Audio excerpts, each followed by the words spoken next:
신약성경 321쪽입니다. 321쪽, 322쪽입니다. 빌립보서 3장 15절부터 16절 말씀 다 찾으실 믿고 우리 함께 봉독합니다. 시작. 그러므로 누구든지 우리 온전히 이룬 자들은 이렇게 생각할지니 만일 어떤 일에 너희가 달리 생각하면 하나님이 이것도 너희에게 나타내시리라. 오직 우리가 어디까지 이르렀든지 그대로 행할 것이라. 아멘. 기도하겠습니다. 참으로 좋으신 하나님 아버지, 하나님의 은혜와 사랑에 감사합니다. 오늘도 우리에게 주의를 허락해 주셔서 하나님 앞에 나와 예배할 수 있게 해주시니 참으로 감사합니다. 우리를 예배자로 살게 해주시니 감사합니다. 하나님이 기뻐 받으시는 예배가 되게 하여 주시고 저희에게도 은혜가 넘치는 예배 되어줄 수 있도록 성령님 인도하여 주시옵소서. 이 시간에는 하나님의 말씀을 듣는 시간입니다. 하나님 빌립보서를 통해서 전해주시는 하나님의 귀한 말씀에 우리가 귀를 기울여 듣게 하시고 그 말씀대로 그 말씀이 가르치는 대로 살아가는 우리 모두가 되어줄 수 있도록 인도하여 주옵소서. 예수님의 이름으로 기도드렸습니다. 아멘.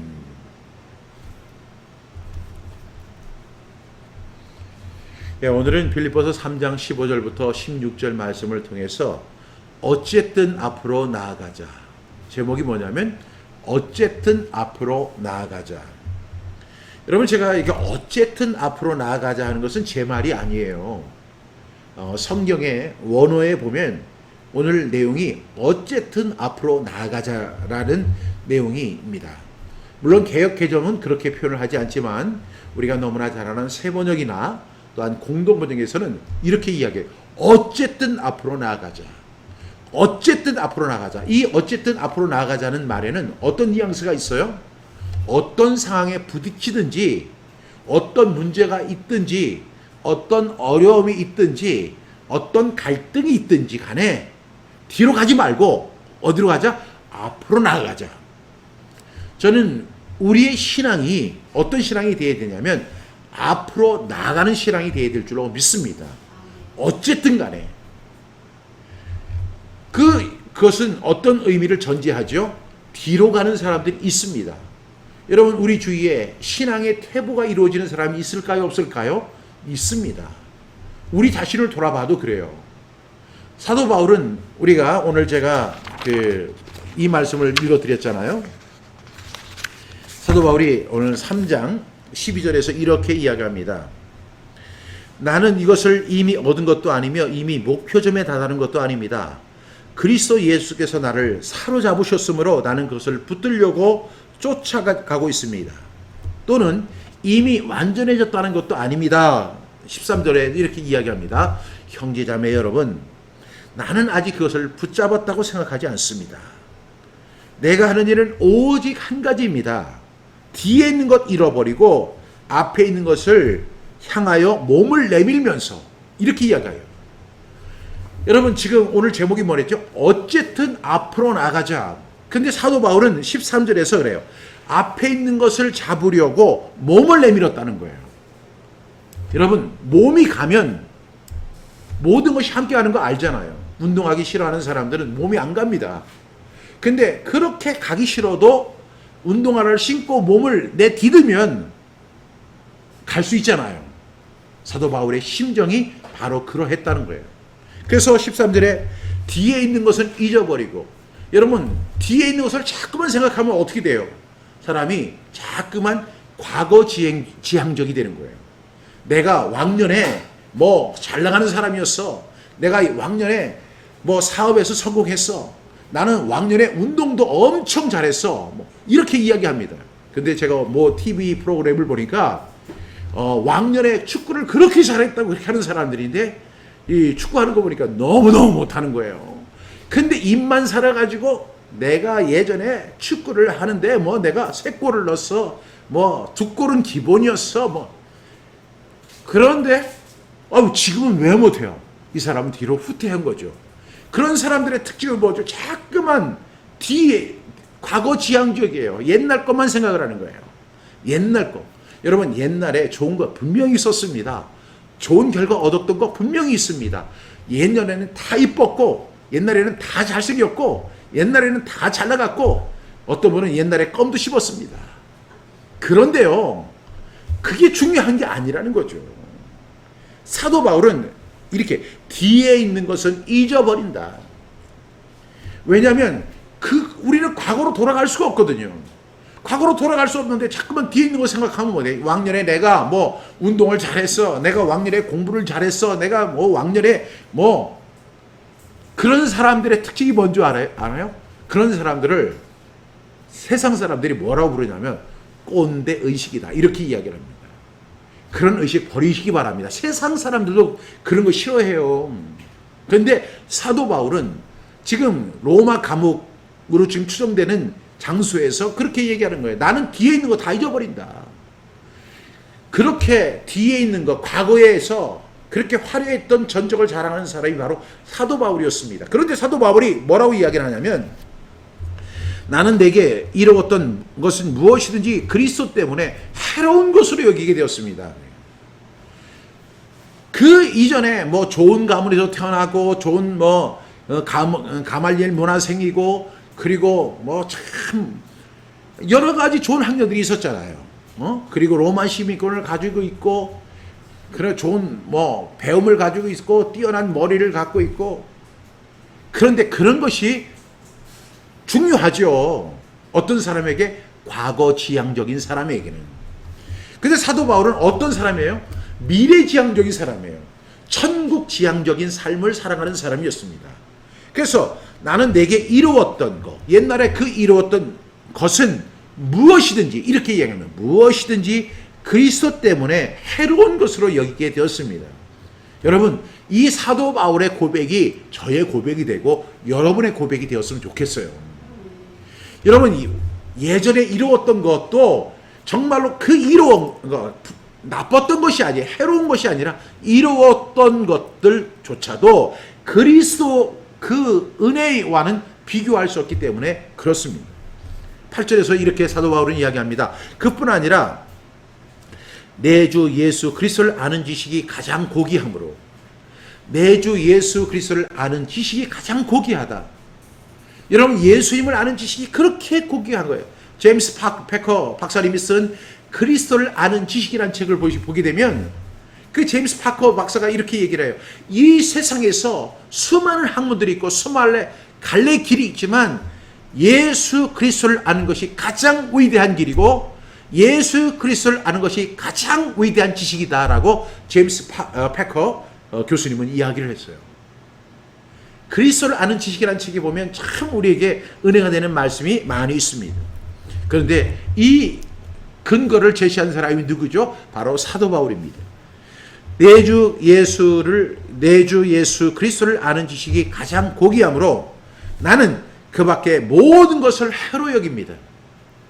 그리고 나는 그리스도 때문에 모든 것을 잃었고 그 모든 것을 오물로 여깁니다. 그래요.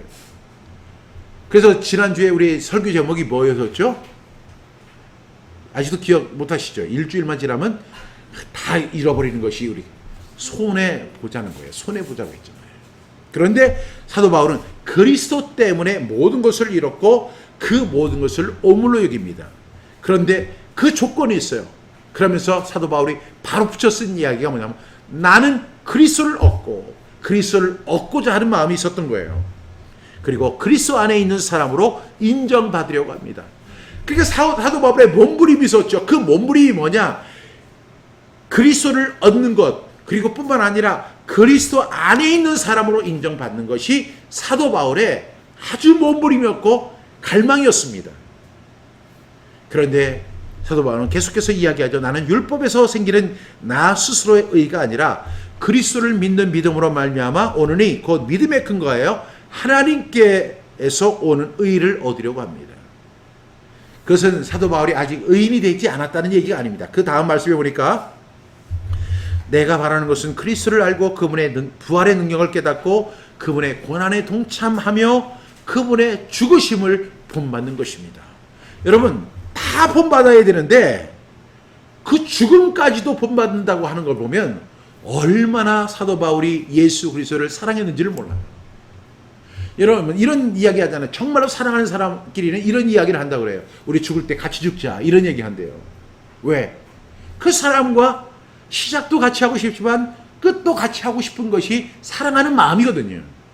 그런데 이 사도 바울이 얼마나 그리스도를 사랑하는지 그렇게 이야기하면, 내가 바라는 것은 그분을, 그리스도를 알고 그분의 부활의 능력을 깨닫고 그분의 고난에 동참하며 그 다음에 그분의 죽으심을 본받는 것입니다.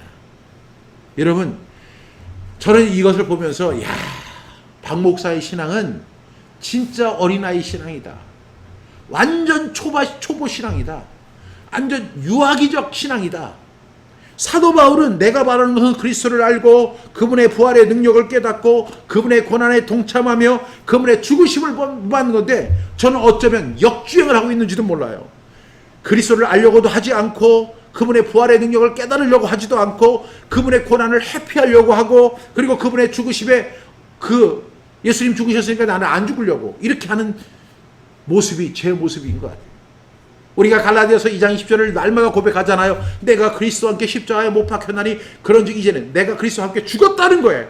그런데 죽었다고 얘기하면서도 자꾸만 그 고난, 그 죽음을 회피하려고 하는 경향이 있는 거예요. 그래서 예수님 그런 사람을 향해서 이렇게 말씀, 한 알의 밀이 땅에 떨어져 죽지 아니하면 한 알 그대로 있고 죽으면 많은 열매를 맺느니라. 안 죽으니까 열매가 없는 거예요. 죽으면 열매를 맺는다라고 얘기를 하시는 거예요. 야, 이 말씀이 우리가 너무나 잘 아는 말씀이지만 너무나 어려운 말씀이에요. 왜? 내 자신을 죽이기가 너무나 힘들기 때문이죠. 그래서 3장 11절에서 이렇게 이야기합니다. 그리하여 나는 어떻게 해서든지 죽은 사람들 가운데서 살아나는 부활에 이르고 싶습니다. 부활은 누가 할 수 있어요? 죽은 사람만이 부활을 할 수 있는 거예요. 살아있는 사람이 무슨 부활이에요?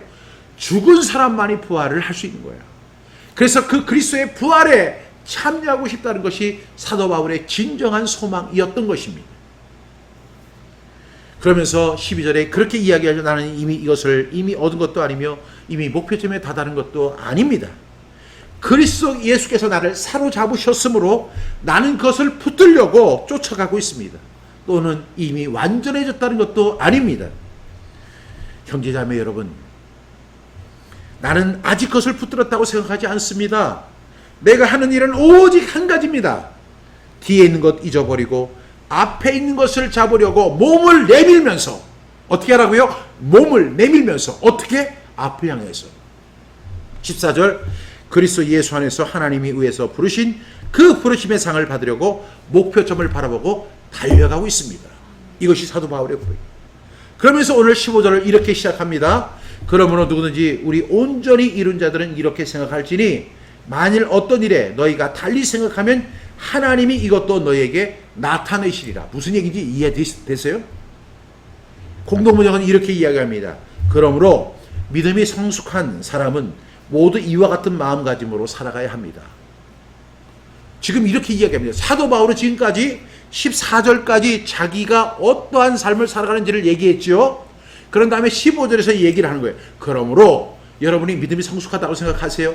그렇다면 모두 사도 바울 같은 내 마음 같은 마음가짐으로 살아가야 합니다. 설령 여러분이 어떤 문제에 관하여 다른 생각을 품었더라도 하나님께서는 그것까지 분명히 가르쳐 주실 것입니다. 이렇게 이야기했어요. 그 다음에 세 번역은 뭐라고 이야기를 했냐면, 그러므로 누구든지 성숙한 사람은 이와 같이 생각하십시오. 여러분이 무엇인가를 달리 생각하면 하나님께서는 그것을 여러분에게 드러내실 것입니다. 라고 이야기합니다. 여러분, 여기서 오늘 보니까 온전히 이룬 자들, 그것을 공동번역에서는 믿음이 성숙한 사람들 이렇게 이야기하고, 그 다음에 세 번역은 성숙한 사람들 이렇게 이야기합니다. 그 온전히 이룬 자들, 그 다음에 믿음이 성숙한 사람들, 성숙한 사람들의 특징이 뭐예요? 세 가지죠. 첫 번째는 부분적이거나 제한적이지 않고 총체적이라는 거예요. 여러분, 사도 바울의 신앙을 보게 되면 부분적이지 않습니다. 제한적이지 않습니다. 항상 총체적으로 살아갑니다. 그것이 어떤 사람이에요? 바로 온전히 이룬 사람들의 특징이에요. 그리고 공동번역에서 이야기한 믿음이 성숙한 사람의 특징입니다. 그리고 세 번역에서 이야기한 성숙한 사람의 특징이에요. 어떻다고요? 부분적이지 않아야 돼요. 그 다음에 제한적이지 않아야 돼요. 총체적인 그런 관점이 있어야 됩니다. 두 번째로 우리가 이 온전히 이뤘다고 하는 것을 헬라어에서는 미성숙하지 않고 충분히 다 잘한 것을 의미하는 거예요. 미성숙적인. 여러분, 이렇게 우리가 1살, 2살 나이를 먹어가는데 여전히 미성숙한 상태에 있다고 하면 보는 사람도, 자기 자신도 그렇지만 보는 사람도 안타깝잖아요. 하나님이 그러실 거예요. 예, 제가 예수를 믿고 구원받은 지가 벌써 10년이 되었다, 20년이 되었다, 30년이. 근데 왜 쟤는 하나도 발전이 없어? 왜 쟤는 여전히 미성숙한 믿음 가지고 살아? 그냥 조그만 어려움이 있으면 이리 흔들리고 저리 흔들리고 그냥 막 왜 저러니 이제?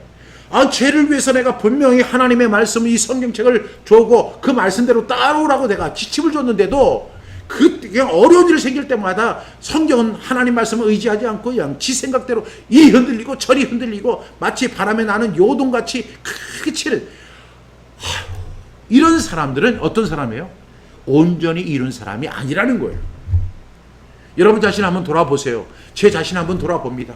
정말로 여러분들은 온전히 이룬 자들입니까? 여러분들은 정말로 오늘 그 공동번호에서 믿음이 성숙한 사람들입니까? 그리고 성숙한 사람이십니까? 이렇게 살아가야 되지 않습니까? 이것이 바로 앞으로 나가는 거예요. 어쨌든 앞으로 나가야 되고 어쨌든 성장해야 되고 어쨌든 발전해야 돼요. 그것이 바로 그리스도인들의 표상인 것입니다. 사도 바울은 그것을 잡으려고 표대를 향하여 하나님이 위에서 부르신 부름의 상을 향하여 달려간다고 이야기하지 않습니까? 세 번째로 온전히 이루었다. 그리고 성숙한 사람이다. 그리고 믿음이 성숙한 사람이라 하는 말은 이런 의미예요. 충분하게 준비되었다라는 거예요. 충분하게 준비되었다. 여러분, 학생들은 아직 준비되지 않았어요. 그 준비되는 과정을 통해서 그것을 위해서 공부를 하는 거예요. 근데 나이가 30이 되고 40이 되는데도 여전히 독립할 줄도 모르고 여전히 발전할지도 모르고 여전히 준비되지 않았어요. 하나님께서 부르시면 주님 제가 아직 준비되지 않았거든요. 주님께서 그런 사람들을 온전히 이룬 사람이라고 정의할 수 있겠어요? 믿음이 성숙한 사람이라고 이야기할 수 있겠어요? 온전한 사람이라고 정의할 수 있겠습니까? 온전히 이룬 사람의 특징은 뭐예요? 그것은 바로 충분하게 준비되어 있어요. 언제나 스탠바이가 되어 있어요. 주님께서 부르시면 예! 하고 달려가는 거예요. 이것이 바로 온전히 이룬 자들이라는 거예요. 사도 바울은 항상 온전히 이룬 사람, 그 다음에 믿음이 성숙한 사람, 성숙한 사람으로 살아가기를 소망하고 그래서 항상 어떻게 해서 몸을 앞으로 기울인 거예요. 몸의 무게추를 앞으로 향하게 하는 거예요. 왜? 어쨌든 앞으로 달려가기 위해서입니다. 여러분, 앞으로 나아가기 위해서는 어떤 일을 극단적으로 생각해서는 안 됩니다. 어떤 사람들은 자신이 그리스도 안에서 완전히 이룬 것처럼 말하기도 하고 행하기도 합니다. 그러나 그러면서 자신이 대단한 것처럼 하지만 이 말은 교만과 그리고 오만의 극치라고 할 수 있어요. 미국 속담에 이런 말이 있어요. 자기 차가 세상에서 가장 좋다. 여러분, 어떤 사람이 차를 샀어요. 근데 그 차가 너무 마음에 드는 거예요. 그러니까 그 사람이 이렇게 이야기합니다. 이 차가 참 좋다. 이렇게 이야기하면 틀린 말이 아닌데 이 차가 세상에서 제일 좋다는 거예요. 여러분, 그 이야기가 무슨 뉘앙스를 갖고 있냐면 자기 차가 자기에게는 물론 좋겠지만 세상에서 가장 좋은 건 아니잖아요. 자기의 생각이 옳다고 생각할 수 있지만 자기의 생각이 항상 옳은 것은 아니잖아요. 그렇잖아요? 우리가 생각하는 것은 제일 옳은 것이 아니라 더 옳을 수는 있어요. 자기 자신을 제일로 생각하는 것은 뭐예요? 하나님이 없는 무신론자예요. 동시에 뭐예요? 교만인 것입니다. 그래서 이 교만한 사람은 항상 미제너레이션, 자기 중심적인 거예요. 하나님 말씀에 기반을 두지 않습니다. 치유를 받기를 원하는 사람들 가운데도 보면 정말 하나님의 말씀에 기반을 둬야 되는데 자기 생각에 기반을 두는 사람이 너무 많은 거예요. 그래서 오늘도 제가 말라기 4장 2절 말씀을 소개했지만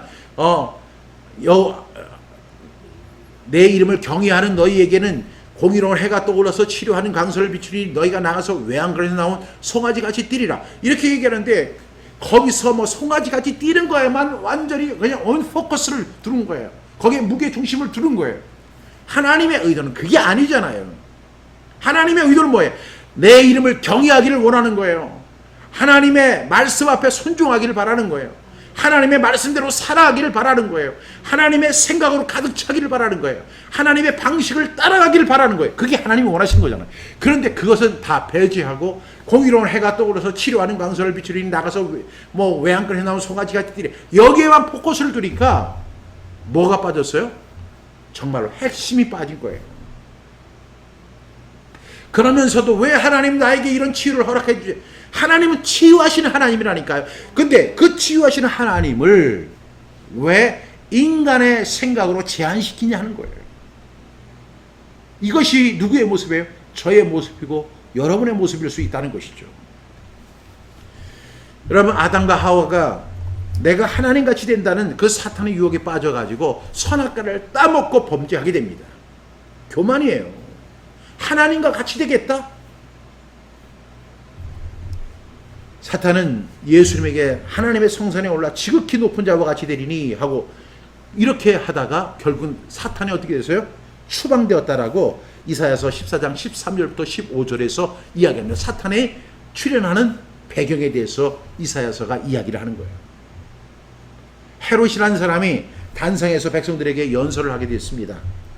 근데 백성들에게 크게 부르되 이것은 신의 소리요 사람의 소리가 아니라 하거늘 헤롯이 영광을 하나님께 돌리지 아니하므로 주의 사자가 고치니 벌레에게 먹여 죽으니라 그랬어요.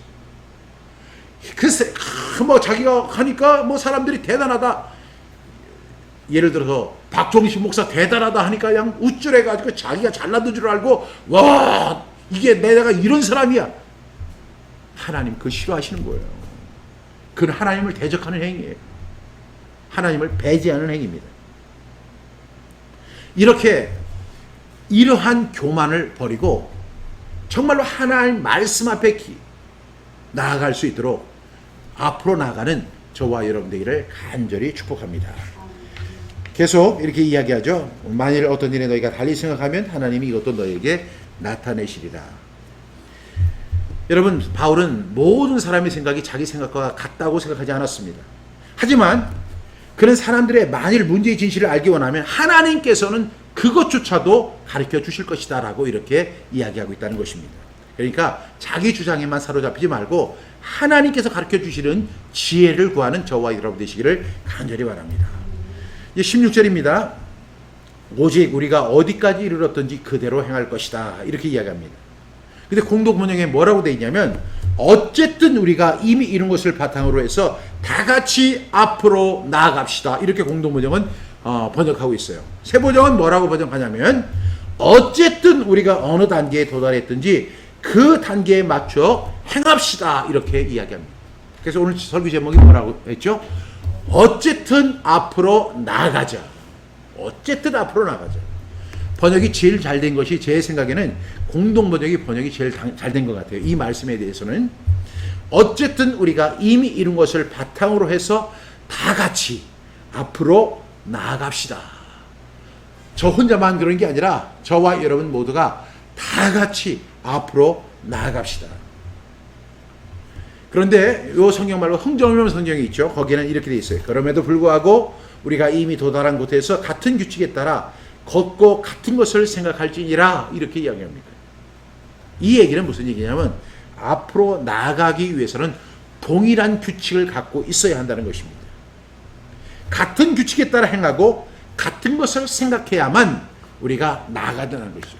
그 같은 것이 뭐였죠? 오늘 제가 앞에서 설명했던 그 사도 바울의 고백입니다. 여러분, 하나님께서 왜 우리를 구원하시고 왜 우리를 부르셨는지 정말 우리 하나님의 뜻을 온전히 알 수 없습니다. 그렇지만 주님께서 우리에게 주신 그 빛이 있어요. 말씀의 빛이 있어요. 그 빛을 따라서 우리는 살아가야 합니다. 그것이 바로 앞으로 나아가는 길입니다. 여러분, 지금까지 우리가 하나님의 말씀을 읽었습니다. 하나님의 말씀을 들었습니다. 그런데 그 10가지 말씀 가운데 2가지만 지켜 행했다면 이제부터는 어쨌든 하나라도 더 지켜 행할 수 있기를 바랍니다. 만약에 3개를 지켰다면 어쨌든 하나라도 더 지켜서 5개를 지키시기 바랍니다. 그리고 만약에 5개를 지켰다면 어쨌든 하나를 더 지켜서 6개를 지켜 행하시기 바랍니다. 이것이 하나님의 기뻐하시는 길을 따라가는 빛일 것입니다. 주님께서 우리에게 원하시는 것이 무엇인지 충분히 알기 전에도 우리는 우리의 시간 헛되이 보내지 말고 하나님께서 우리에게 주신 그 하나님의 말씀의 빛을 따라서 나아갈 수 있어야 한다는 것입니다.